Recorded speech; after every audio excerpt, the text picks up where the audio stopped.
Kaixo eta ongi etorri guztioi gaurko saiora. Gaurkoan, pantaiak euskarazetik Joritz González izango dugu. Ondoren, Carlos Irujo etorriko da Hortzadar dantza taldetik, dantza atlasaren berri ematera eta bere inguruan hitz egitera. Horren aurretik, hasi gaitezen gaurko efemerideekin.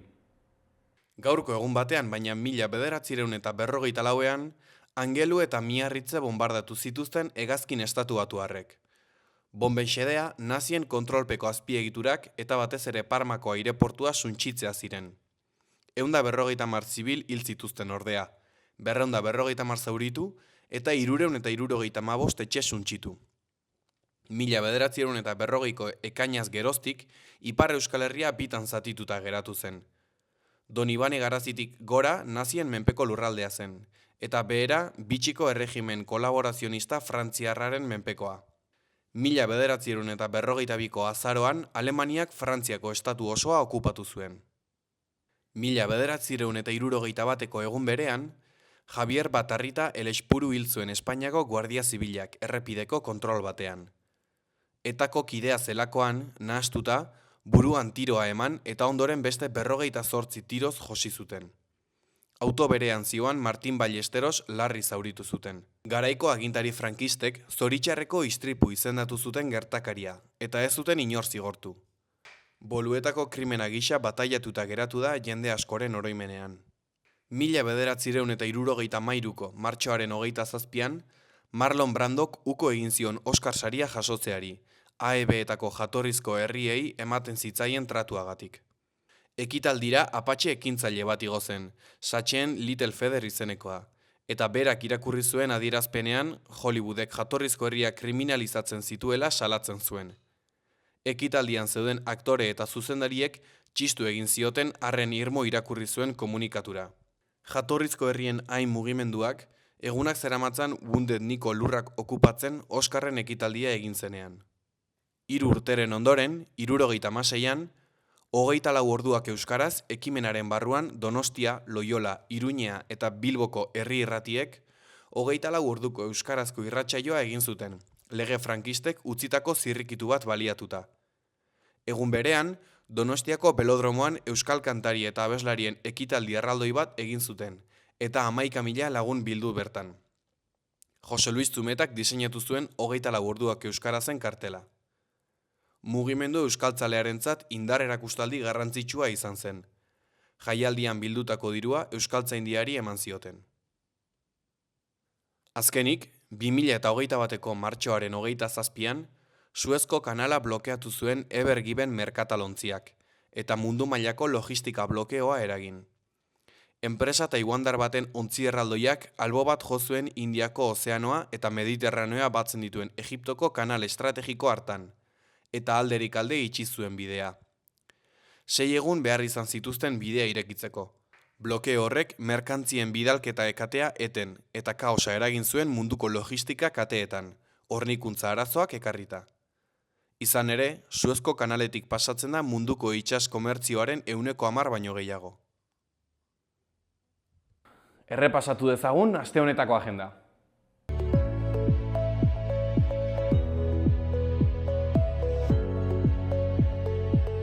Ostiralean, 27an, Pompeloko zibiboxean, A Fuego antzerki bakarrizketa izango da La Bella Oteroren eskutik, arratsaldeko 7:00 Larun batean, eguerdiko 12an Arrosadiako zibiboxean euskeraz, eta arratsaldeko 6an Pompeloko zibiboxean gazteleraz, Sorgina Txirulinaren eskutik, musikaren bidaia ipuin kontaketa. Doan, edukiera bete arte. Azkenik, igandean, koro zikloa. Koral Media Lunaren kontzertua Kondestable zibiboxean, arratsaldeko 7:00. Orain, gaurko komunikabideen azalak aztertuko ditugu.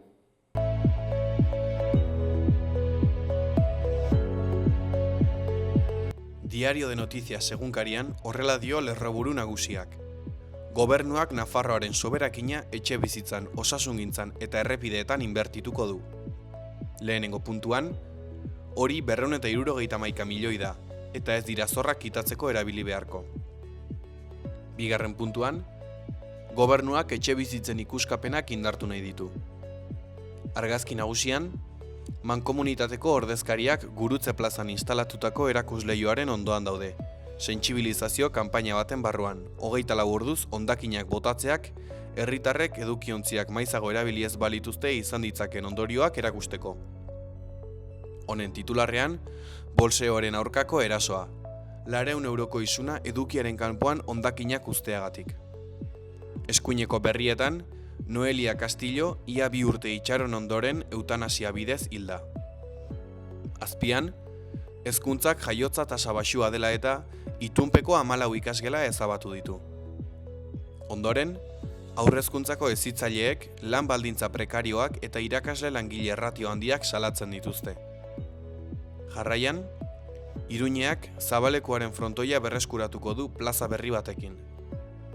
Azkenik, Carlos Cuerpo lehendakariak eta Arkadi Espainia ogasun sailburu berria.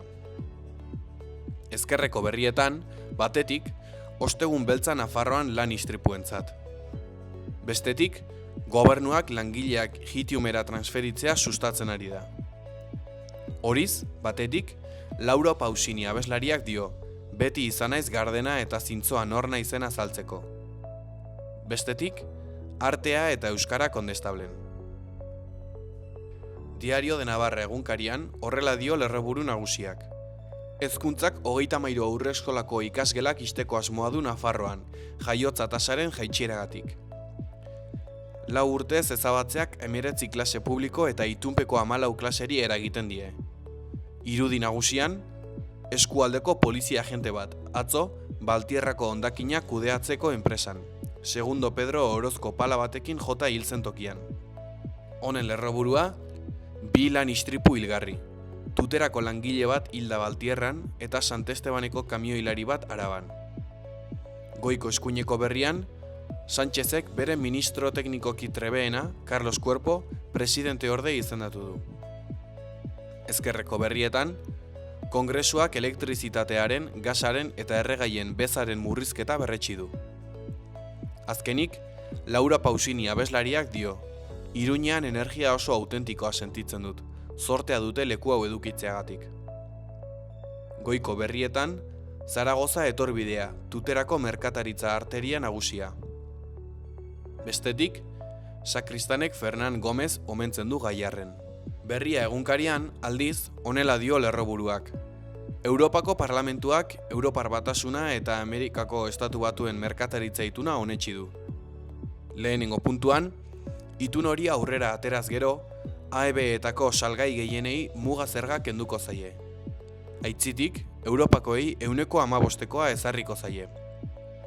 Bigarren puntuan, babes klausularekin onartu dute. AEB-ek betetzen ez badute, ituna eten liteke. Argazki nagusian, Dejavu, Urko Redondo, Miren Alcala eta Inara Gurrutxagak diote. Norbera erosoen dagoen lekuan gera daiteke, baina hori ez da gure izaera. Gaur jasoko dute Donostia antzerkisaria, itzulera lanarengatik. Beheko berrietan, irudi handian, ertzainen erantzunkizuna argitzeko eskea, harana zauritu eta urtebetera. Azpiko irudian, korrikak nerbioi zeharkatu du. Ondoan, langile bat hilda Baltierran pala kargatzaile batek jota. Azkenik, euskarazko irakaskuntzaren apaltzea salatu dute Ipar Euskal Herrian. Goiko berrian, irratiak egun bat euskaraz, txinparta hura piztu zutela mende erdi da gaur. Gara egunkarian horrela dio lerroburu nagusiak. Euspelek ituna sinatu ez eta sindikaturik gabekoa dela dioenak irabazi du ertzaintzan. Erne ondoratu eta 3. postura jetxi da hauteskunde sindikaletan, ia 1000 boto galdu ostean. Eta bozka horiek Euspelera joan dira hauteskundeen irabazle, esanen aurretik 2. geratu dena. Argazki nagusian, Trumpek bere ultimatuma apirilaren 6 arte luzatu du berriro. Iranek bere hildakoak lurperatzen ditu prestaketak jarraitzen duen bitartean. Mikel Zubimendiren kronika, nazioarteko zuzenbidea botere gordinaren mundu batean. Eskuineko berrian, Hondarribiak 2. berdintasun plana onartu du. Beheko berrietan, Aimar Olaizola Baiko kirol zuzendariak dio, Jokinek eta Josebak ez dute ezer oparitzen, partida zaila izango da. Azpian, Jokin Etxaniz aspeko zuzendari teknikoak dio. Helburua laso eta albizu eroso jokatzen ez uztea izango da. Ondoan, kronika, Garazi Kastaino. Bilborako bidean, Bizkaian, azkar baina zeharka. Euskal Herria irratiari dagokionez, honela diote berriek. Mireia Gabilondo, min egiten diguten gauzen inguruan umore beltza eta zorrotza egiten dugu. Janjaka antzerki taldeak, badakizu plastikoz koloreak ez direla inoiz bizi izan ezta, lana taularatuko du gaur 8etan Burlatako kulturetxean. Bakardadea, depresioa eta adimen artifizialaz izpide dituen drama eta komedia arteko antzeslana Mireia Gabilondok idatzi eta zuzendu du. Eta arekin batera arituko dira Telmo Irureta eta Itziber Garmendia aktore lanetan. Eskuineko berrietan, Goian, Marta Luxan. Euskal gatazka armatuaz ari garenean, errelato bakarra ez da posiblea, ez desiragarria. Sin permiso izenburupean, Mariluz Estebanek, Olatz Dañobeitiak eta Marta Luxanek Euskal gatazka armatuaren inguruan azken urteotan euskaraz argitaratu diren hainbat hausnarketa itzuli eta plazaratu dituzte. Asteartean aurkeztuko dute liburua Katakraken, arratsaldeko 7:00. Behar duzun guztirako aseguru bat dago. Nire auto elektrikorako? Jakina, eta nire bizikletarako, Eta nire patineterako? Eta autonoma banaiz eta bajamoa nago? arazorik gabe. Badago zerbait nire maskotarentzat. Noski, Bidaian goaz. horretarako ere bai, eta behar duzun guztirako. Guztirako? Benetan? Bai, bai, eta bai. Informazio gehiago aseguruak.laboralkutxa.eu bada beste modu bat.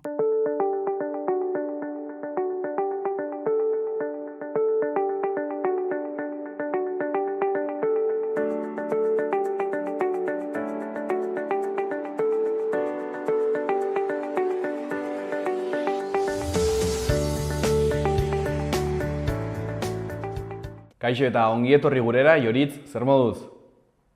Eso egunon guztioi. Horbertan ikusten dizut dagoeneko kamisetan pantaiak euskarazen logoa. Konta eguzu lehenengo testu inguruan jartzeko, mamian sartu baino lehen, zer den pantaiak euskaraz eta zer den egiten dezuena? Bueno, pantaiak euskaraz ekimen bat da, voluntarioa gea, eta, bueno, oindala ia 5 urte, hainbat eragile bildu ginen, Netflix euskaraz eta beste batzuk, pixkate, geunden pixkat kezkatuta ez, pantaietan euskarak ze presentzi urria zeuken, eta, erabaki genuen denon artien talde eragile bat ekimen bat, indarrak batu eta pixka bat, euskaren presentzia bultzatzeko eta pantaietan dagoen horren kontsumoa ere bultzatzeko, erakundeekin, plataformekin eta abar ere saiatzea hitz egiten,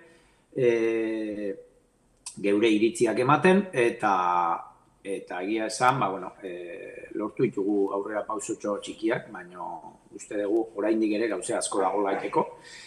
Eta hortxe diardugu hori, erakundeekin, sarien, eta kontsumo hori bultzatuz ez, sorte hori bultzatuz, eta gero aipatu duguna, erakundeekin hitz eginez, eta bar.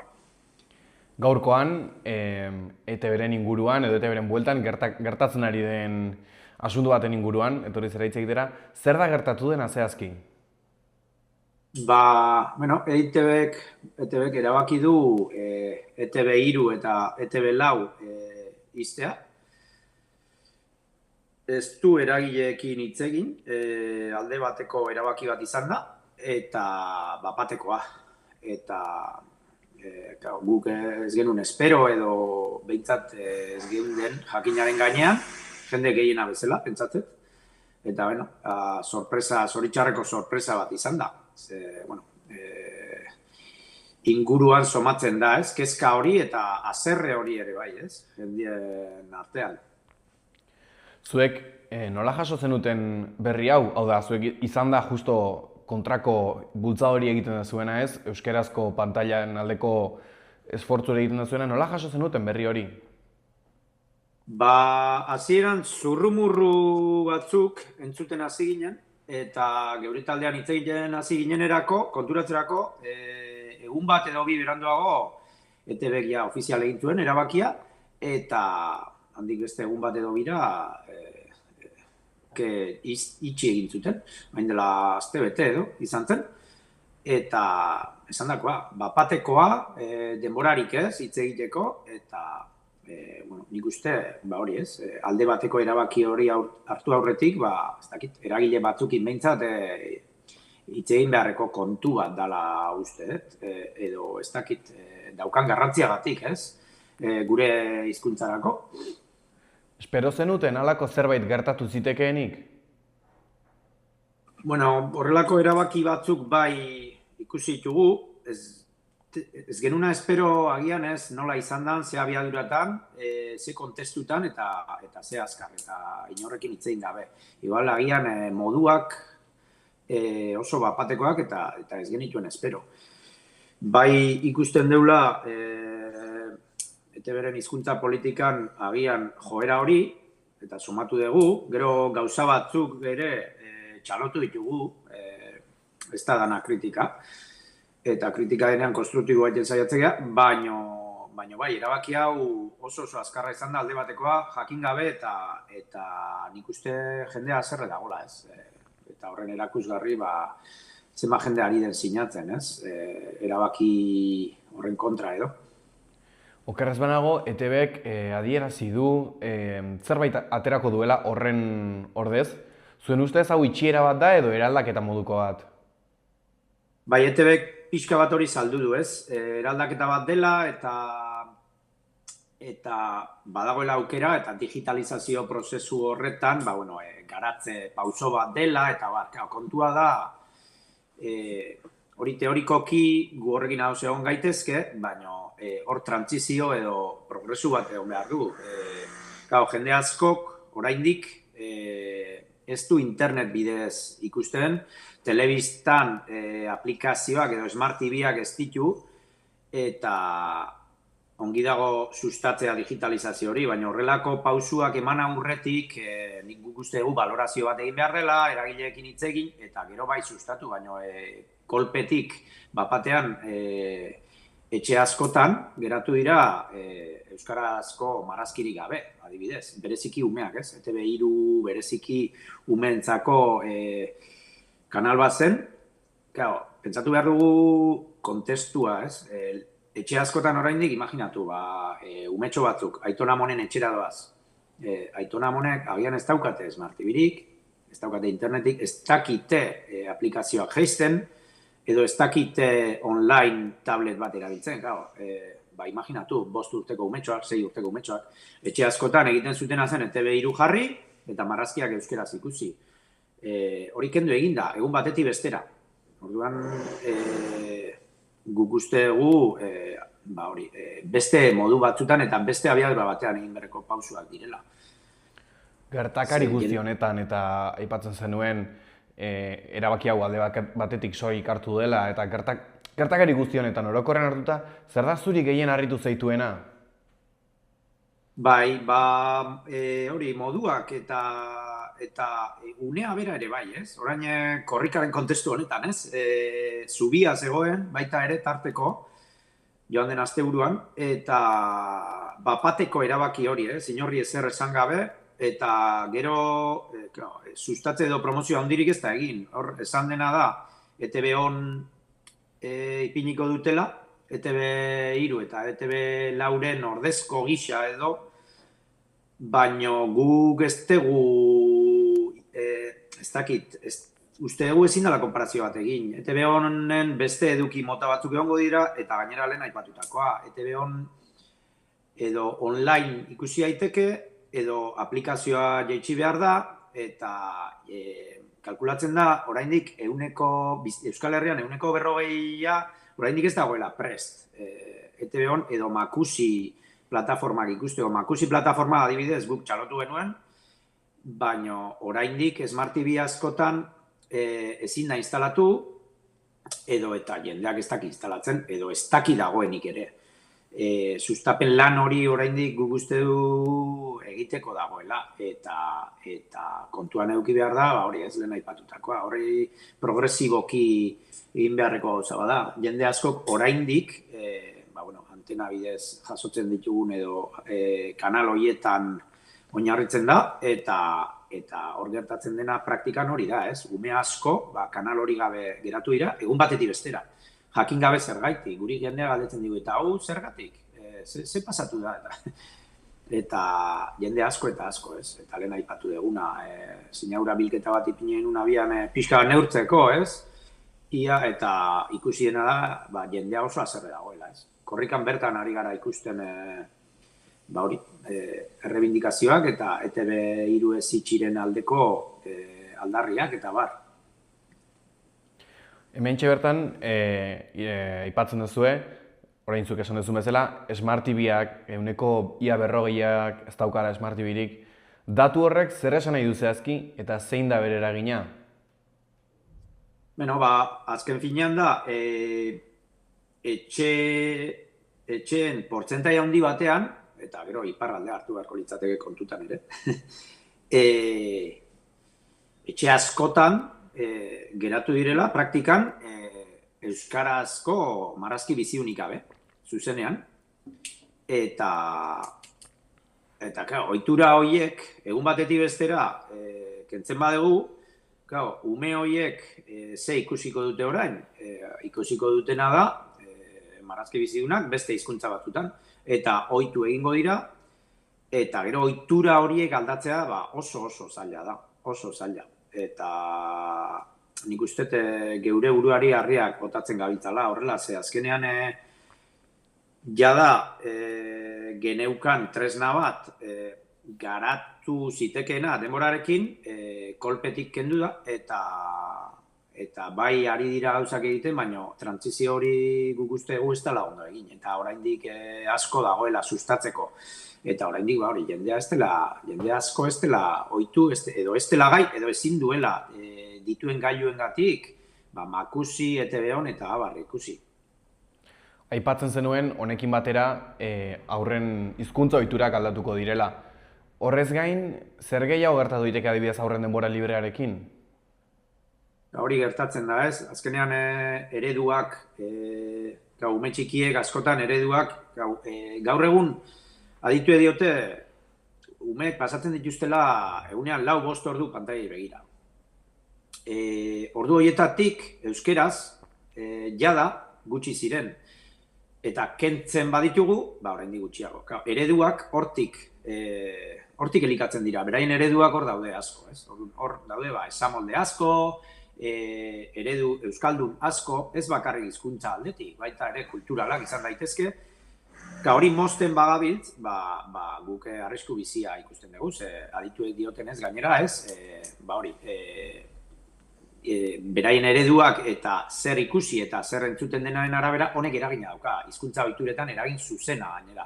Eta kontutan izanik, gaur egun ume eta gaztek pasatzen dituztela eguneko 4-5-6 ordu pantailei begira, arlo hori ez badugu lantzen, ez badugu sustatzen, eta arlo horretan gure hizkuntza ez badago, eragina zuzena da, bere hizkuntza ohituretan, eta ikusten ari gara, adibidez, UEMak eta egindako ikerketetan, ez, eta Iurre Basok eta bar, arnazguneetan ere, ze eragina izaten ari den, hori ez, eredu horiek, gaur egun,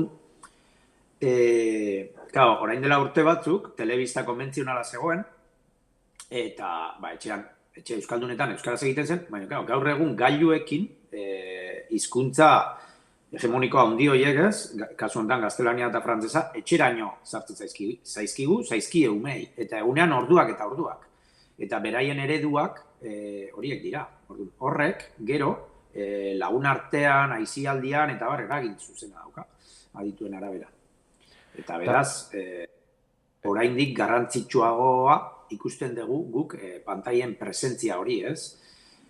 Egia da, kopuru aldetik ezin degula erderekin konparatu, frantsesa eta gaztelanian dagoen eduki kopurua ikaragarria da, baino ez dakit kalitate aldetik eta sustapen aldetik eta abarrez, lehen etxean egin deguna, kalean egin deguna, guk uste guk pantaietan ere berdina egin behar degula, ez? Bai adibide izanez, bai kontsumituz, bai jakinez, eta zer dagoen pantaietan, bai sustatuz, eta eta garantizatuz egongo dela, ez?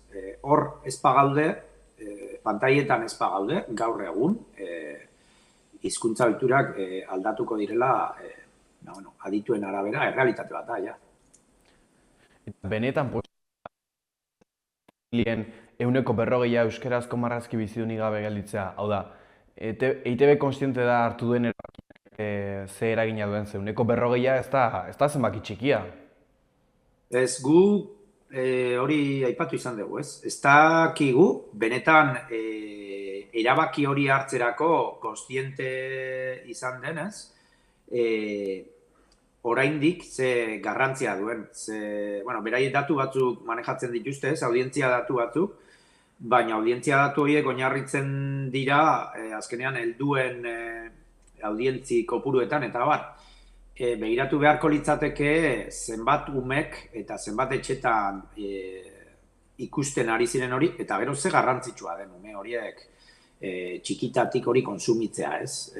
Errealitate hori badagoelako, eta jendearen haserrea nabarmen ari da gelditzen, ez? Bai sinaura bilketan korrikan bertan ikusten ari gara, jendearen aldarria, ez? Orduan, ez dakit benetan kontziente izan diren, eta gu saiatuko gara erakundeekin hitz egiten eta oraintxe bertan prentsaurreko bat nahi dugu egin, datorren astelenean, Euskalgintzako hainbat eragilerekin, eta sinaura bilketa ere hor dago, eta martxan jarriko dugu, hori ez, kanpaina bat, gure, ez, erabaki horren kontrako gure iritzia helarazteko, ez, eta ia zer dioten. Beste alternatibek, adibidez, EITBek aurkeztu duen ETB-on kategori edo Makusi plataformak, ze muga dituzte ETB3rekin alderatuta? Azkenean esan duguna, jendea oraindik, jende asko ez dagoela prest. Eta gero sustapen aldetik ere, esan duguna, bai gailuak oraindik ez dituelako prest, ez dakielako, agian sustatze lan hori oraindik landu gabe dagoelako edo gutxi sustatu delako, edo eta teknologikoki ez daudelako prest. Jende oso heldua edo umeak ez daude prest, hori ipin egin behar zaie telebistan, edo gailuan, edo tabletean, eta bar, orduan, jendeari ipintzen badizkiozu edukiak eta heldu egiten bazaizkio zer egin gabe, kontsumituko du. Imaginatu, pertsona batek, bilobak dauzka etxean, 75 urte ditu, egin behar du ETB-on, deskargatu, erregistro bat egin behar du, helbide elektroniko bat behar du, hori dana egin behar du.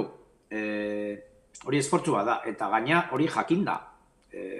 Askok ez dakite helbide elektronikoa erabiltzen ere, orduan. Oztopoak dira, azken finean, eta jendeari erraztu beharrean, oztopoak jartzen ari garela dirudi, ez? Orduan, horrek ez du laguntzen. Kontrako efektua egiten duela uste dugu guk. Zergatik aipatzen duzue 80 eta 80 markadako eredua? Beste kontestu bat zen, beste testu inguru bat zen, egia da orduan telebista ikusten genuen denok, ni neu Dragoibolaren belaunaldikoa naiz, ez? Eta orduan uste gu beste hizkuntza politika zegoela, orduan Dragoibola mundu mailan pilpilean zegoen, inbertsio handi bat egin zen, eta itzultze lan horien maila ere ikusi besterik ez dago, ez? Gaur egun ere Dragoibola ikusten duzu eta ikusten da ze itzultze maila dagoen euskarara, ze hizkuntza erregistro darabilen gaur egungoarekin alderatuz eta orduan apostu sendoa egintzen, ez? Euskara sustatzearen alde eta benetan erreferentzia eta eredu izango zen edukinen alde. Dragoibola aipatzen da, baina orduan pelikula punta-puntakoak zinean zeuden pelikulak ere itzultzen ziren eta bar, ez? Eta horre, inbertsio handiak egin ziren eta apostu handiak. Gaur egun, edukiak 20.000 aldiz gehitu dira, jendeak askoz errezago dauka eduki hoiekiko sarrera, etxean bertan, gazte batek, tableta edo mugikorra hartu eta bere logelan ikus dezake, eta ikusten dugu, egiten den esfortzu edo politika ordungoa baino are eskasagoa dela. beste hizkuntzetan biderkatu egin denean. Orduan, hori ikusten dugu, ez? Politika eta jarrera falta hori, ez?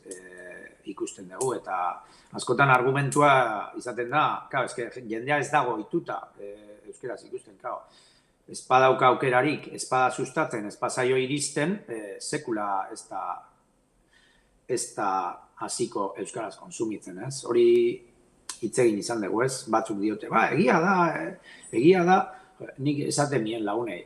Imaginatzea dragoibola erderaz ikustea, eta, karo, jendeak, ezinezkoa da, ez? Erreferente bat izan zen, eta jende askok euskaraz ikasi ere egin zuen. Esamoldeak, ohiturak, gauza asko, ez? Orduan, gu pixka bat jarrera horren alde gaude, ez? Horren eredu diren edo zinean adibidez. Zinean dagoen eskaintza euskarazkoa anekdotikoa da. Umeekin zinera joan ezkero, euskaraz eskaintzen diren pelikulen eskaintza da anekdotikoa. 0,1 edo ez dakit inguru hortan uste da bildera. Hau, aipatzen duzuen guztia kontuan hartuta, ez da soilik telebista kontu bat, ez da? Ez, dena da. Azkenean da, ETB noski garrantzitsua dela eta oinarria izan behar duela, euskal telebista publikoa da, talde horretatik erreferentzia izan beharko luke, ez? Baina zineetan, gailuetan, plataformekin ere hitz egiten saiatzen gara, gaur egun konsumitzeko modua norberak dauka aukera, bai etxean konsumitzeko, etxetik kanpo, eta 1000 aukera daude, ez? Orduan, gure hizkuntzak guztietan egoten saiatu behar dugu, eta hemengo sortzaileak sustatzen, bultzatzen, eta itzulketa edo itzultzen lan horiek egiten ere bai. Horrek eskatzen duen guztiarekin, ez? Alderdi ekonomikoa eta sustatzea eta bar. Aipatzen zenituen plataformak alde batetik, EITBek dio etorkizuna bertan dagoela plataformetan, eta nabaritzen da, primeranen indarrarekin, Makusi, orain ETB-on, zuek ados zaudete horrekin? Bai, plataformak garrantzitsuak dira, gaur egun oinarrizkoak dira, ez? Jendeak plataformetatik asko konsumitzen du, eta beraz, bai da garrantzitsua. Kontua da nola egin, zer edukin sartu, ze itzultze lan egiten diren, eta jendeak duen hoietara, hoiek konsumitzeko ze erraztasun dituen, ez? Eta gero dago, superplataforma horiek, ez? Daude, legez kopuru batzuk bete behar dituztenak eta betetze ez dituztenak, gainera, legeak ezarritakoa ere. Eta gero beste gauza bat oso garrantzitsua, eta hor gu gabiltza baita ere, jada euskaraz dauden edukiak jendea jakin dezala. Ze adibidez Netflixen esaterako eduki asko eta asko euskaraz daude. Amazon Primeen ere bai, eta jendeak ez daki. Horrek sustapen lan bat eskatzen du. Hauek plataforma pribatuak dira. Hauek kanpokoak dira. Eta erabaki dezakete egun batetik bestera ez itzultzea interesatzen ez zailako. Beraz, horietatik konsumitzea, eta hori bai geuri dagokigu ez, euskaldun moduan, oso garrantzitsua da, baina jendeak ez daki. Orduan, bozgorailu edo altaboz lan hori egitea ere garrantzitsua da, ez? Jendeak jakitea zer ikusi dezaken euskaraz, nun eta erraztea hori, ez? Jendeari. Ze azkenean, eduki bila egunero ibiltze horrek, jendean ekatu egiten du eta azkenean errazera jotzen du. Pixkat gure lana da, jendeari erraztea hori, ez? Eta eskura edukitzea, euskaraz zer ikus dezaken, azken estreinaldiak horrean jakitun izatea, ez? Eta ikustea eta esatea, ostra, begiratu gaur hau estreinaldi hau dago, euskaraz dago, eta hementxe ikus dezaket, errez. Hori, errazten lan hori nik uste baita ere garrantzitsua dela. Oraintxe bertan, egoera ikusita, EITBek zer egin beharko luke? Guk uste dugu ITB Euskal Telebista Publikoa izan da, eta sortu zenean bere oinarrietako batek zioen bezala, euskara erdigunean ipini beharko luke, audientzia izan daiteke aldagai bat, kontuan hartzekoa, baina kontutan izan behar da publikoa dela, eta gure hizkuntzaren egoera, eta normalkuntza prozesu horretan laguntzea nahi badugu, erdigunean ipini behar dela. Eta beraz, guk uste dugu gehiago sustatu behar dela hizkuntza. Esaterako, ETB2an askoz gehiago uste dugu sustatu daitekela, teknikoki gaur egun, errasa da, azpitituluak ipiniz, edo bi hizkuntzak erabiliz, ze azkenean, ikusten dugu ETB2 erdararen sustapen modu bat, ez?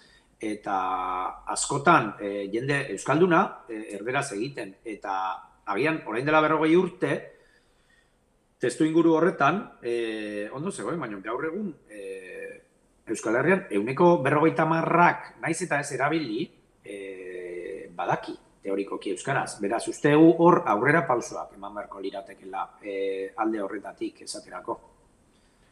ITBek aipatzen duzuk elkarrizketan zehar aipatu duzun moduan, audientzia 0,2arena dela, nahiko baxua konparatuta populazio guztiarekin. Zuen ustez, hau arazo bat da edo ETBek erabaki hartu duen aitzaki moduko bat erabakia hartzeko? Berak erabaki hori oinarritzen du audientzia kopuru horietan, ez? Guk uste dugu lehen aipatu bezala. Egin behar dena da, kopuru hori nahi badu, altzatu, baino noski horrelako erabakiak hartuz, ez dugu uste kopuru horiek altzatzea lortuko duenik. Eta uste dugu pixka bat aitzaki kutsua baduela, bai. Eta arrazoiak, ez dakizkigu zehatz mehatz, baina ustete horre oinarrian beste arrazoi batzuk egon daitezkela.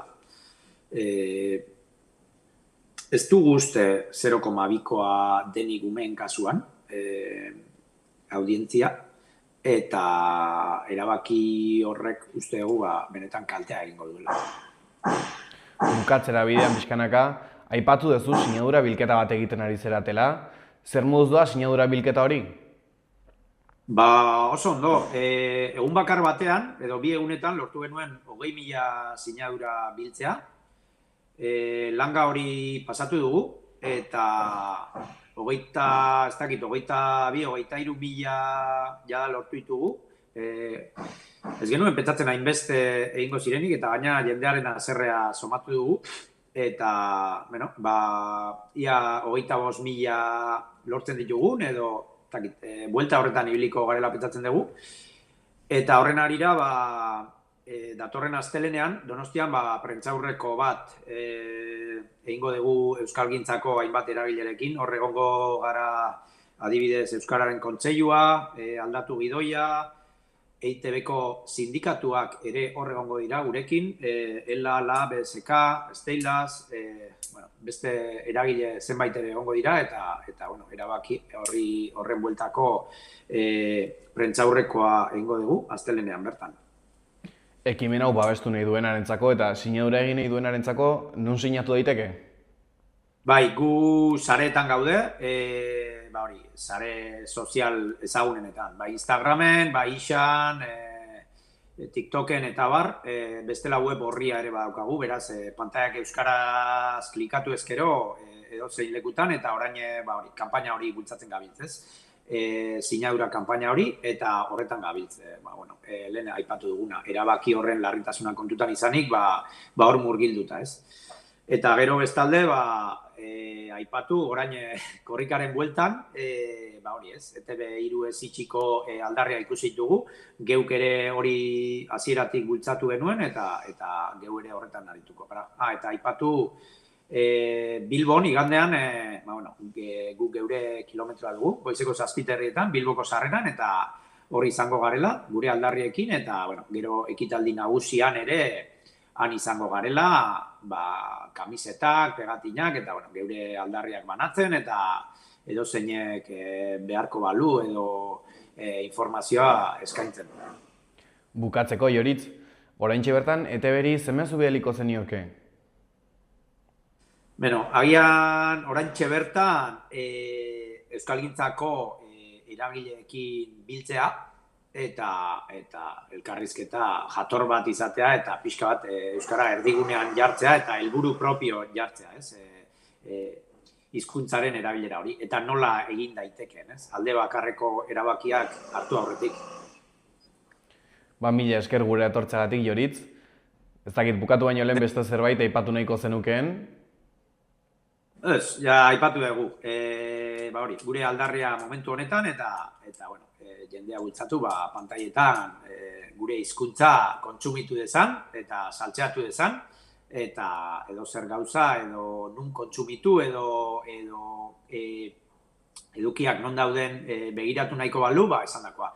Gu sare sozialetan astero ipintzen dugu, dauden plazaratze berriak edo web horrian bertan eta eguneratuta egotea nahi duenak hor gauzkala. Esan bezala, mila esker etortzeagatik, Joritz, eta nola ez, mila esker baita ere egiten den zuen lan guztiagatik, animo lanarekin eta hurrengo baterako espero zaituztegu. Vale, eskerrik asko zeuei. Behar duzun guztirako aseguru bat dago. Nire auto elektrikorako? Jakina, eta nire bizikletarako, Eta nire patineterako? Eta autonoma banaiz eta bajamoa nago? arazorik gabe. Badago zerbait nire maskotarentzat. Noski? Bidaian goaz. Horretarako ere bai, eta behar duzun guztirako. Guztirako? Benetan? Bai, eta bai. Informazio gehiago aseguruak.laboralkutxa.eu zen. Bada beste modu bat.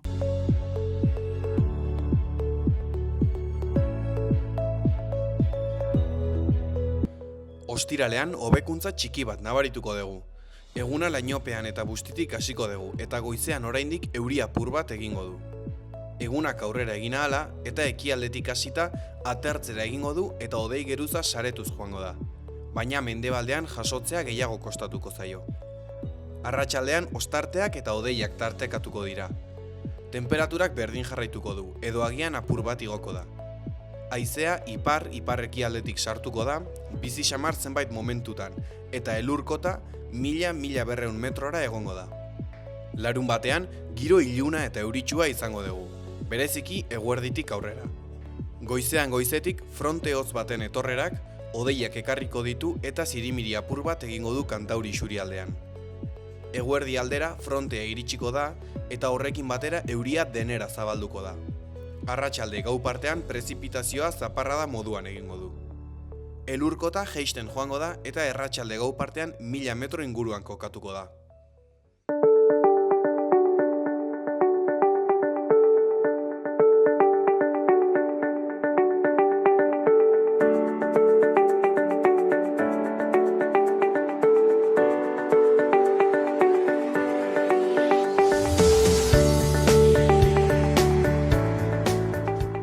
Kaixo eta ongi etorri gurera, Carlos, zer moduz? Eskerrik asko, ongi, oso ongi, zuekin beti ongi.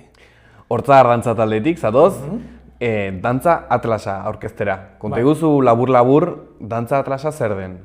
Bueno, dantza atlasa da plataforma bat, non bildu nahi ditugun, Nafarroa osoan egiten diren dantzak, bai tradizionalak berez mantendu direlako, eta bai berriak baldin eta tradizioan sartzeko bokazio horrekin sortu baldin badira, eta mantendu baldin badira. Eta bestaldetik ere, baldin baditugu notiziak aspaldin egin zirela dantza batzuk eta badago dokumentazio bat, hor ere sartzen dugu. Ekimen guzti honetan, zein da Hortzadar dantza taldearen papera? Bueno, gu gara nolabait ekintzailea, gu asmatu, komien artean asmatu edo okurtu zitzaigun hau egitea, batez ere bere garaia, oso aspaldien etorri zen Urbeltz halako hitzaldi bat ematera, eta dantzak 5 urtetan behin edo aldatzen direla eta horrekin, hor geratu zen burmuinaren ez dakin non, eta atera egin zen. Eta pentsatu genuen, dantzen behatoki bat egitea, hau da, ez bakarrik jasotzea dantzak eta jende guztiak ikus ditzan, baizik eta baita ere, noizbenka berriz ere bueltatzea ikustera eta jasotzera grabazio bat eta ikustea aldatu diren, ala ez, eta zergat, orduan hori da hasierako asmoa. Oso handia, gure ahalmenerako handiegia, orduan zentratu gara batez ere dantzatlasean badela nolabait katalogo bat. baina ja informazio guztiarekin, ez bakarrik dantzaren izena eta non egiten den eta zindatan, baizik eta dagoen informazioa hor bilduta ere bai. Zer moduz doa lan hori? Guzti hori egin gabe zentratzen ari zeraten horretan? Poliki, kostatu zitzaigun asko hastea, ideia izan genuenetik, hasi arte pasatu ziren 5 urte, solasten, eta endugu gutxi gora bera erdia. Kontuan izan behar da, hasiera batean eta hasi baino lehen pentsatzen genuen korpusa edo kantitatea normala izango zena, eta horrein begiratu dut gutxi gora bera, badaude 600 dantza, bizirik, gehi 200 hilda egiten ez direnak. Ikusi beharko zen zer den dantza bat, eta dantza konposatuak, dantza bakoitzari ematen diogu zenbaki bat, nolabait esateko. Eta gero biltzen baldin badira, ez dakit, Leitzako ingurutsua, ez da bakarrik ingurutsua baizik eta inguru handi, inguru txiki, belauntziko. Hau guztia, sortu zen, zuek sortu nahi zenuten zerbaitengatik, nahi batengatik, edo hutsuneren bat topatzen zenutelako? Alde batetik gure taldearen, orain elkartearen helburuetako bat betidenik izan da divulgazioa. Orduan, hori eginda alde batetik aktuazioetan, beste dantza talde guztiak bezala, baita ere egin ditugun jardunaldietan, folklorea eta dantza eta bar ikertzeko eta ikasteko eta, ongi. Eta, heldu da momentu bat, esaten dugu, hau nola orain dagoela internet, badagoela aukera gehiago jende guztiaren gana heltzeko, hor dago erreminta bat. Eta zer egin daiteke erreminta horrekin? Egin dezakezu bakarrik bideo bilduma bat, ez litzateke horren zaila izango.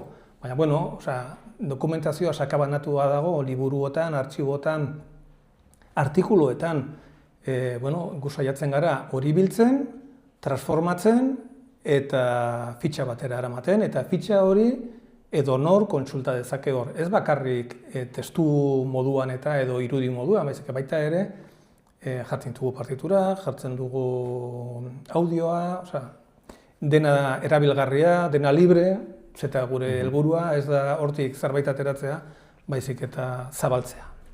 Ze arrisku zegoen dantza guztia hauek aipatzen zenituen ehundaka dokumentatu ezean?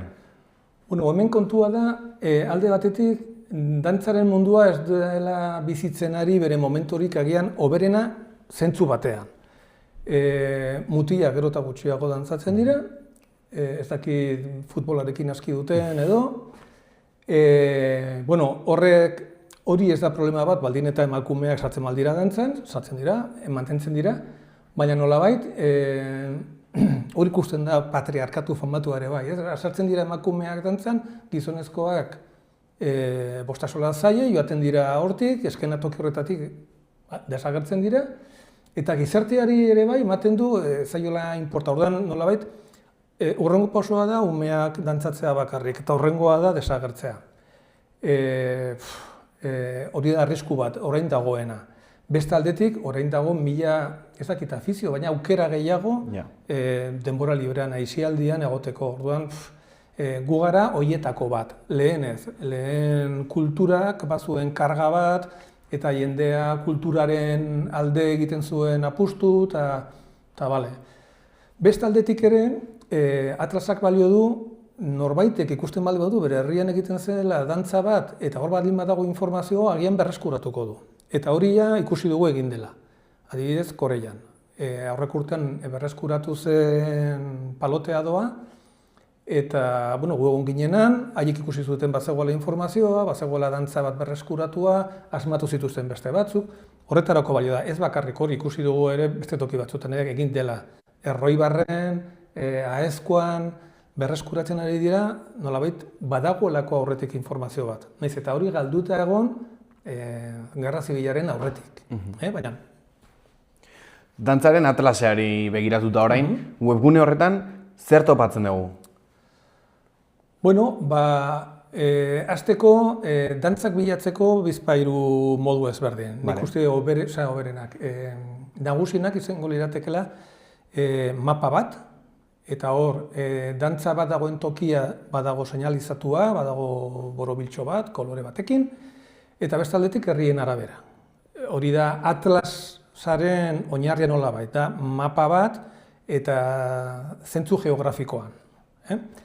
Orduan, behin erabakita zein herritan murgildu nahi zaren, klikatzen duzu eta agertzen zaizkizu hor dauden dantzak. Eta dantza bakoitzean sartzean, hor agertzen zaizu argazki bat, identifikatzen duena dantza, bideo bat edo bi edo hiru daudenak, esaten genuena partitura, audioak eta esplikazioak. Non egiten den, noiz egiten den, ze aldizkakotasunarekin, gauza guztiak, ze bibliografia dagoen. Dantza mota guztiak daude? Hor genuen izan genuen gure problema. Definitzeko zer sartu behar zen hemen. Eta, jarraitzen du problema bat izaten. Eta hasieran oso garbi, buruan geneukan lesakako dantzak, otsagiko dantzak, betiko dantzak. Hasten zera begiratzen eta sortu dira, alde batetik, 1978tik aurrera berreskuratu da gauza asko, dantza asko. Eta baita ere, egun urte horretatik aurrera ere, sortu dira, ade Dios. Nik uste, hasierakoa berria izan zen Tuterako San Juango paloteadoa, 1000 dantza, ez bat, bi, hiru, ez dira 1000 dantza, eta hortik aurrera, eta jarraitzen dira. Orain modan nolabait esateko, agian, jotak. Badago Noaingo jota, badago Tuterako jota, herri berriko inauterietako jota, jarri herri bat, eta ondoenko jota.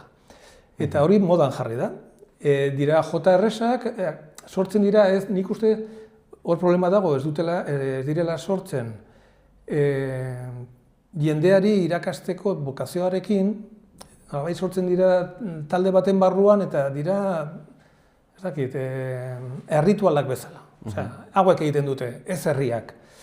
Baina, borondate hori hor dago eta jasotzen dugu. Orduan, hor dago koska, ez? Dena jasotzen dugu, hasiera batean esaten genuen, gutxienez egon behar dira 5 urte gutxienez. 5 urte indarrean hori Atlasean jasota izateko. Baina, egiten dute dantza bat, enteratzen zara, badago grabazio bat, baduzu dokumentua. Oso arresa da egitea dantza berri baten fitxa bat, eta ez dago aurretik dokumentazio hori. Orduan da, galdetzen didezu zergatik gauza horiek, eta orduan, ari gara etengabe, hau mundu hau aldatzen ari da, orain galtzen ari da dantza gutxi, baina sortzen da etengabe, hau da mundu bat martxan. Adibide bat jarri ezakezu ez dakit, dantza baten fitxan zer aurkituko genukeen?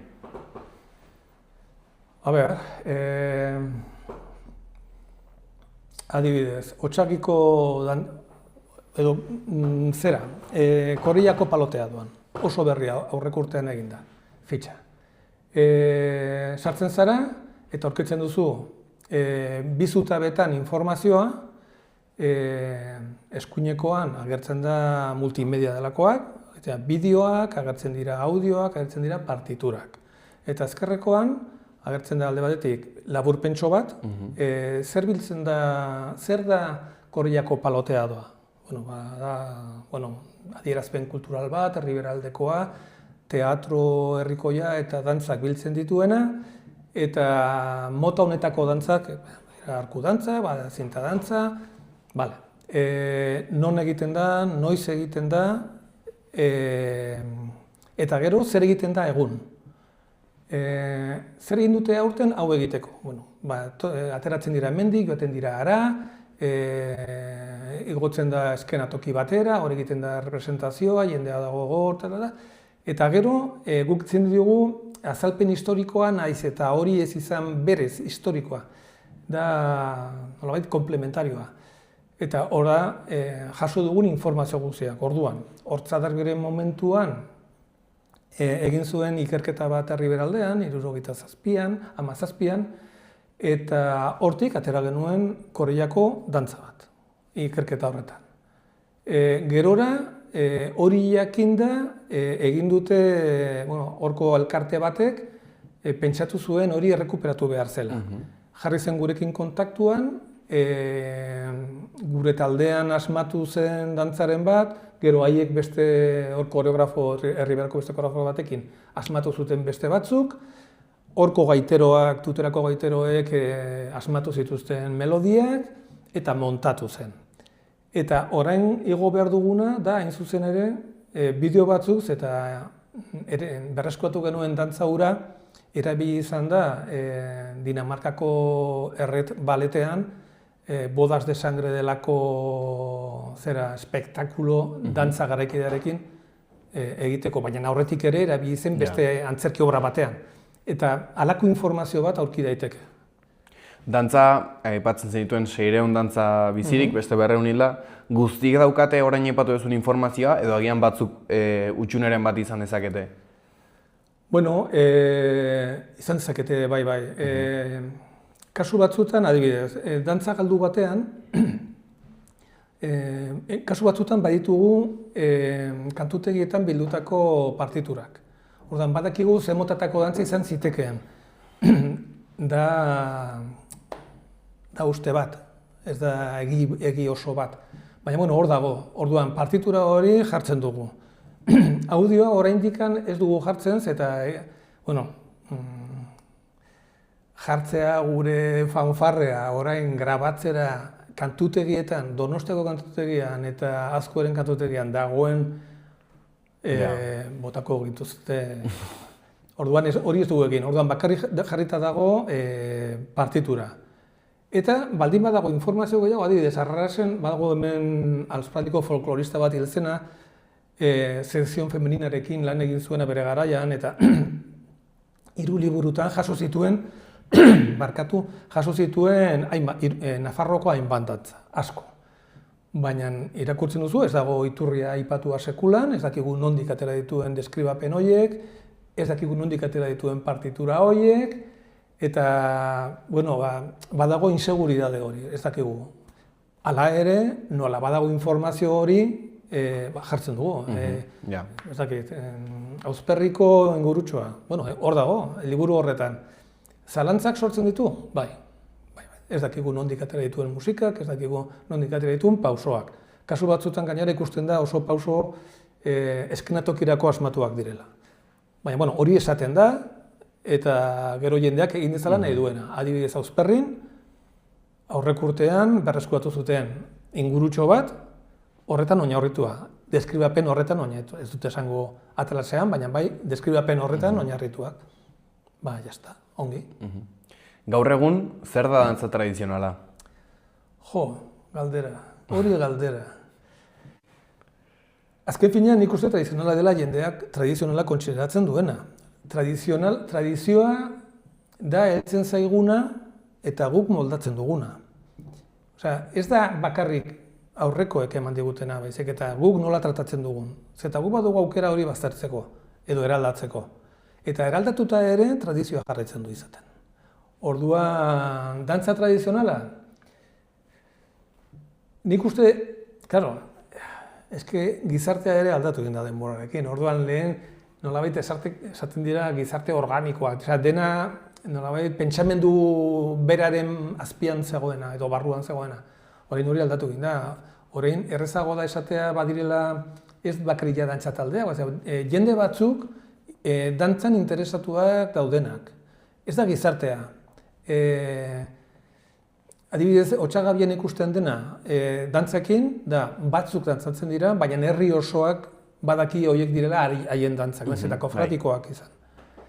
Baina orain sortzen duzu dantza bat, ikasten dituzte batzuk, ez bada denboran eramaten, baina badira herrietako dantza talde batzuk, oso aspaldiko, bai dituzte urteak, pasatu dira, tradizioaren definizioa esaten du pasatu behar direla belaunaldiz belaunaldi. Orduan, adibidez Tuteran, sortu zuten paloteadoa 1978an, sortu zuena hilda dago, bere semea egon zen dantzan, nolabait, transmisio hori egon da. bestaldetik ere, zer da belaunaldi bat. Eta azken finean, bueno, nire familien kontuetan oso garbi dago, baina gizarte kontuetan, kofradia baten belaunaldiak nola neurtzen dira. Zaila da. Orduan, guretzat, importanteena da bokazio hori. Herriko folklorean sartzearen bokazio hori. Dantza bat sortzen baldin bada eskenatoki batean egiteko, hori ez da dantza tradizionala. Guk sortu ditugu eskenatokirako Hortzadarren dantza batzuk, horiek ez dira sekulan tradizionalak izango. Baina, eskenatokitik plazara pasatzen baldin bada, eta jendeak onartzen baldu berea balditz bezala, eta gainera esaten du betikoa izan dela, eta adibide dago Jaurrietan, argiak sortutako 78an edo hortik bueltan neskadantza bat sortuta, oinarritua kantotiketan agertzen ziren melodietan, baina dena sortu zuten. Koreografia eta neskadantza izan behar zela. Orain zoaz Jaurretara esatera ez dela beraien dantza. Pasatu da alde batik, baina hor bat zegoen, agian hasierako asmoa ez zegoen, baina bihurtu da. Oso zaila da izatea, eta agian hor gertatu da batez ere neskadantza bat zelako. Eta Euskal Herrian neskadantza oso gutxi egon da denboran. Zein da gaur egun Nafarroako dantzen egoera? Nik uste ona dela. Ona da, sortzen direlako asko, eta sortzen dira, hain zuzen ere, batzuk bederen eskatzen dutelako.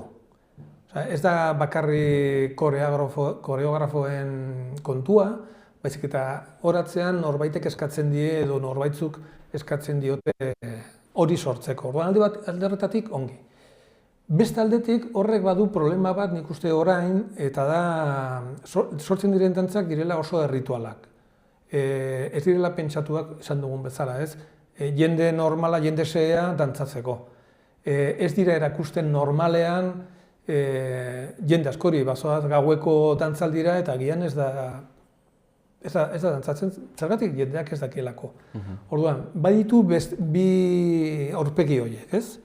Alde batetik, ongi sortzen dira, beste aldetik, sortzen diren gehienak dira, eta gero plazetakoak eta jendeak dantzatzen direnak, izaten dira kanpotik etorritakoak.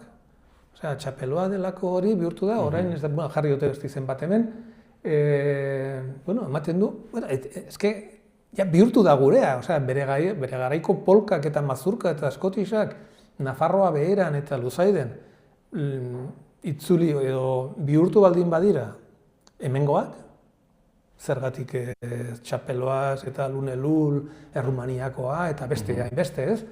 Hau da gertatzen ari dena, nolabait gizarte honen pertsona multzo batzuk ari dira funtzionatzen kofradiak bezala, dantzak kofradiak bezala. Orduan egiten dutena da, dantzatu. Badagoela dantzaldi bat Hernanin, eta batoa Hernanira, edo Baztanen, edo Rakinon, edo mutildantzan, eta Euskal Herri osotik joaten dira Elizondora mutildantzak dantzatzera. Zentzu horretan ere dantza batzuk bederen bihurtzen ari dira Euskal Herrian unibertsalak. Ja ez dira Baztango mutildantzak, ez dira iparraldeko jauziak. Bere jatorrian bai. Eski orain jada. Tramo sakon honekin bukatzeko azkeneko galdera bat. Dantza bat galtzen denean, zer da benetan galtzen dena? Nik uste da adierazpen kultural bat, eta nik uste importantea dela, eta horren inguruan biltzen da ezagupen bat. Agian orain mugimenduari ez zaio ematen horren beste garrantzia, edo bakarrik ematen zaio kirola egiteko. Baina lehenki, kirola, aisialdia, mugimendua, erritmoa, lateralitatea, gauza guzti horiek lantzen ziren, hain zuzen ere, dantzetan. Beste aldetik ere, gizarteratzeko, sozializatzeko modu bat ere baziren. Biltzeko esparru bat,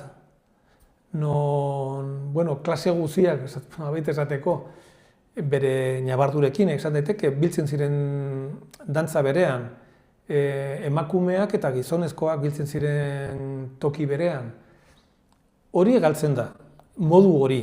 Orain egiten da orain beste modu batez. Baina modu hori galtzen da. Nik uste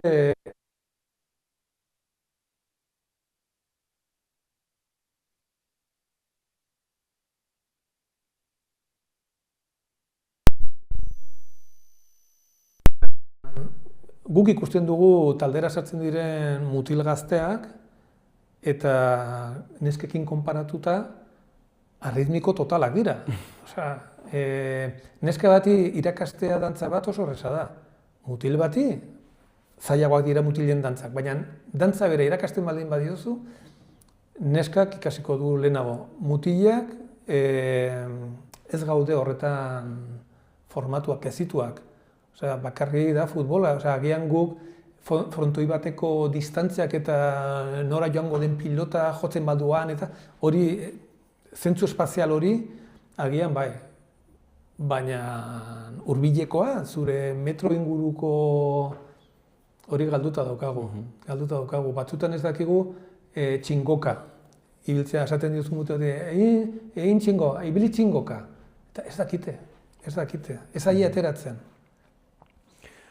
Sortzen ari zeraten Atlas hau, sortuta dagoeneko.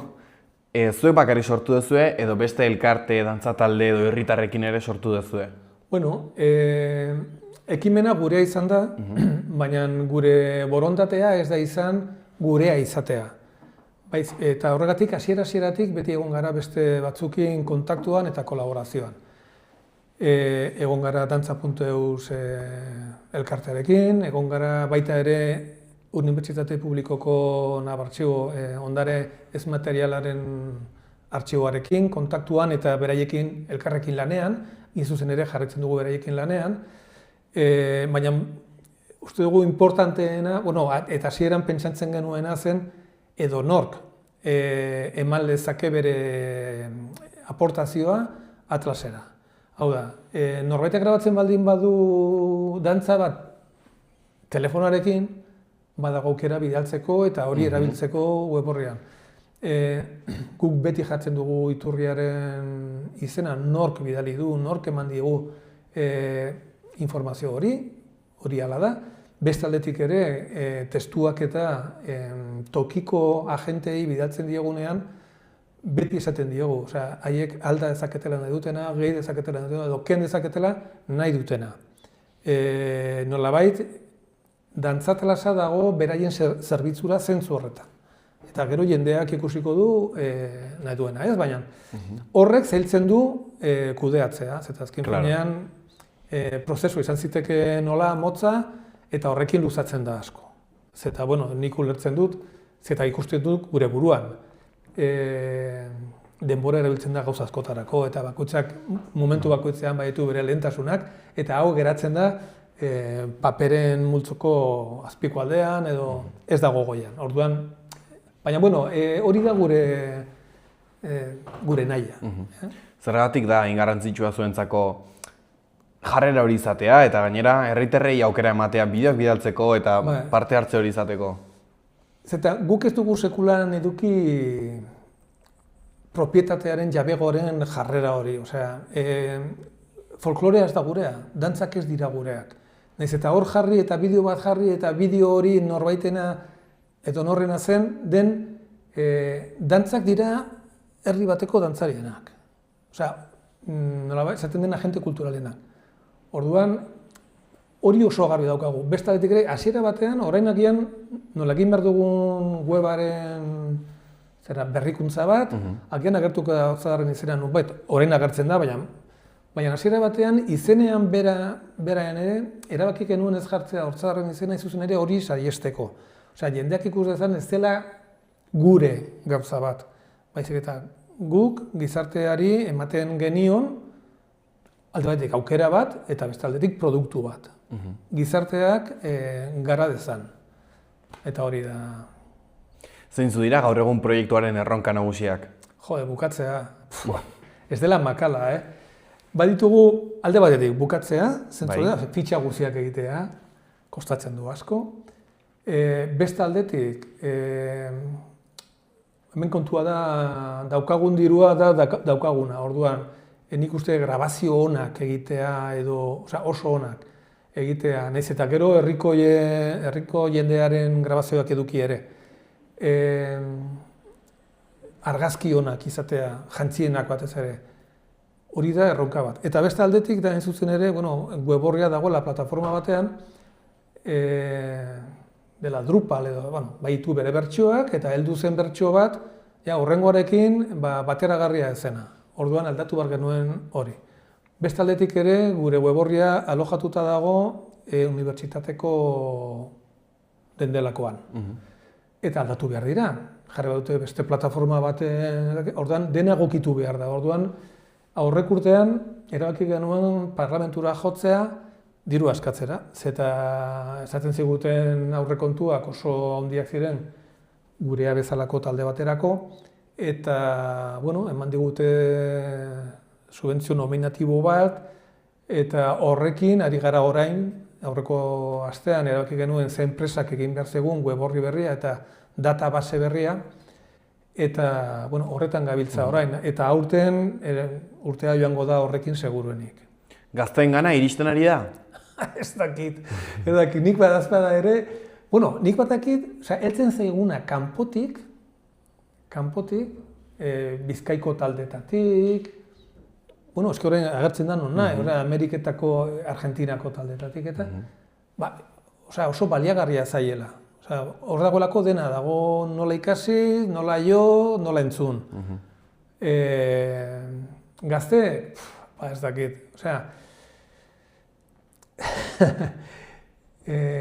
ohituta daude, ohitzen ari dira irakurtzera testu txikiak interneten eta telefonoan batez ere, ez? Orduan, ez dakit.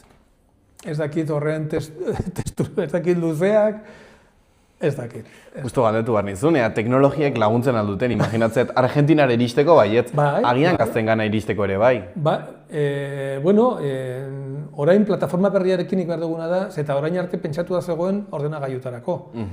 Eta orain, multiplataforma delako hietan, ordan telefonoa, tabletak eta bar, baina, ez dakit, nik uste kulturaren mundu horretan edo, oraingo gizartean agian definitu beharko genuke zer den gazte bat, ez? Baina, ez dakit, 18 urterekin seguruenik ez dutela ikusten, baina, behin karrera bukatuta, lanean egonda instituto batean edo eskola batean, hor daukazu baliabide bat. Eta hori da gure helburuetako bat etorkizunek da begira. Hain zuzen ere, ikusi zer dantzak diren baliagarriak, hain zuzen ere, ziklo ezberdinetarako.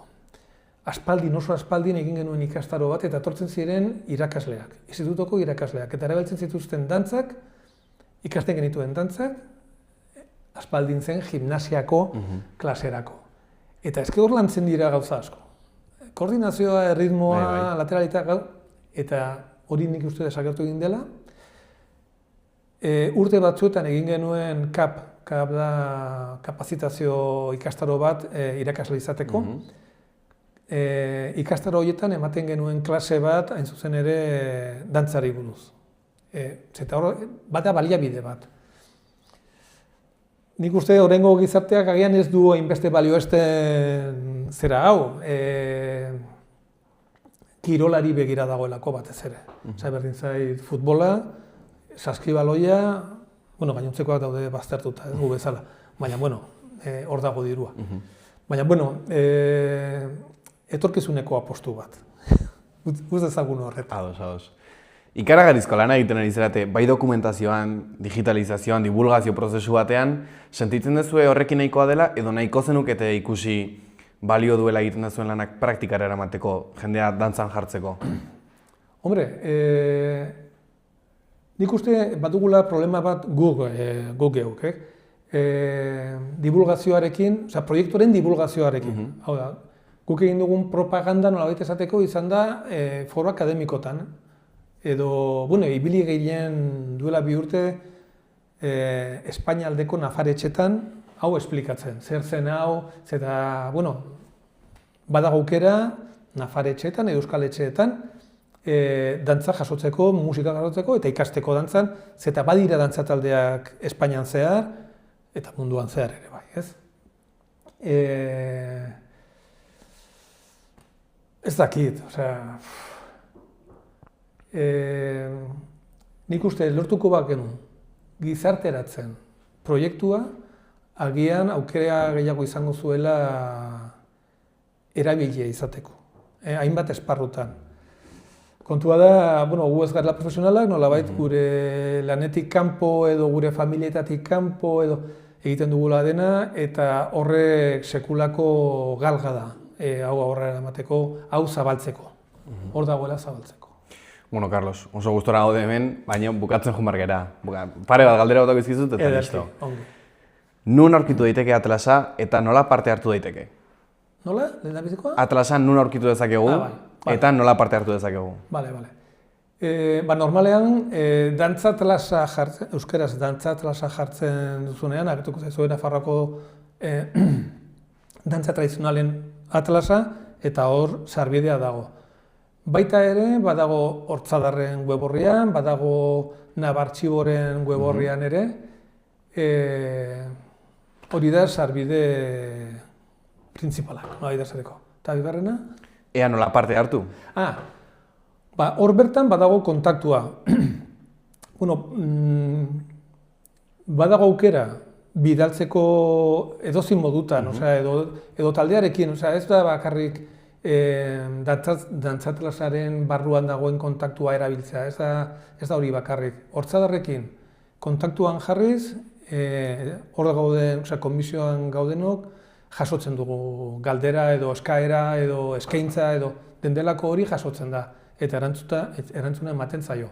Hasiera batean izan genituen problemak eta, koordinazioa dela eta nork begiratzen zuen dantzatlasaren korreoa eta izan ziren hasieran gauza bat. Hori ja konpondu egin da eta hori da. Alde batetik sarbidea interneten bidez, dantzatlas jarri, edo Hortzadaren web orriaren bidez, edo Nabartxiboren nuparen bidez sartu, eta bestaldetik, behin sartuta, lan egin nahi duena, edo gurekin lankidetzan egin nahi duena, jartezala gurekin kontaktuan, beso zabalik hartuko dugula, seguro.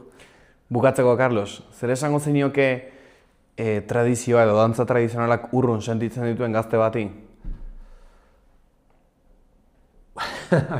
Ze komplikatua da, oso komplikatua. Nik uste dantza tradizionalaren munduan badago alde batetik bakoitzaren herriarekin albaldin bata identifikatuago eta besteengandik aitortuago izatearen aukera. Hor badago. Bestaldetik, herri diferenteetan dantzatzeko aukera ere badago, nahiz eta herri bateko dantza izan, oraingo joera kontuan izan da, erreza litzateke joatera beste herri batera, ondoko edo pixka bat urrutixeago dagoen beste herri batera dantzatzera joan, eta horko jendearekin kontaktuan egon, halako harreman zabaltzea ere balitekea. Eta bestaldetik nik uste mundu horretan hasten zara dantza batekin, eta horrengo pasua da beste dantza bat ikastea. Edo daukazuna aberastu. Eta oso orain ikusten da hori herriberan. Errekuperatu zituzten paloteadoak, hasten ziren 3-4 dantzetan. Nahi dute gehiago, ezberdinak, zeta dakizuna ja hor dago. Orain gauza berri bat, ez? Baina tradizioaren barruan, zure herriari emateko beste gauza bat, eta zuk ematen diozu. Zu zara, beste norbaitek agian asmatzen du, baina jendeari begira zu zaude. Eta nik uste hori, agian da handiuste bat, ez? Baina nolabait, zure herriaren historian sartzeko modu bat da. Bai. Modu bat da. Mi esker, Carlos, etortzeagatik. Ez dakit bukatu baino lehen beste zerbait aipatu nahiko zenukeen. asko esan dugu, nik uste ongi dago horrekin. Ba, mi esker etortzeatik, baita mi esker lan egiten zuen lan guztiagatik. Eskerrik asko. Beraz- Eskatuko dizuegu egiten dituzuen bideoak. Noski baietz, Bai. Beraz, urrengo baterako hemen gu ere beso zabalik izango gaituzue. Ederki, oso ongi. Mi esker. Eskerrik asko zuei. Behar duzun guztirako aseguru bat dago. Nire auto elektrikorako? Jakina, Eta nire bizikletarako? Eta nire patineterako? Eta autonoma banaiz eta bajamoa nago? arazorik gabe. Badago zerbait nire maskotarentzat. Noski?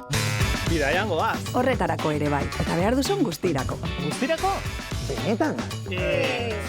Bai, eta bai. Informazio gehiago aseguruak.laboralkutxa.eusen. Bada beste modu bat. Hau izan da gaurko saioa. Mila esker gurekin egoteagatik eta astelen arte.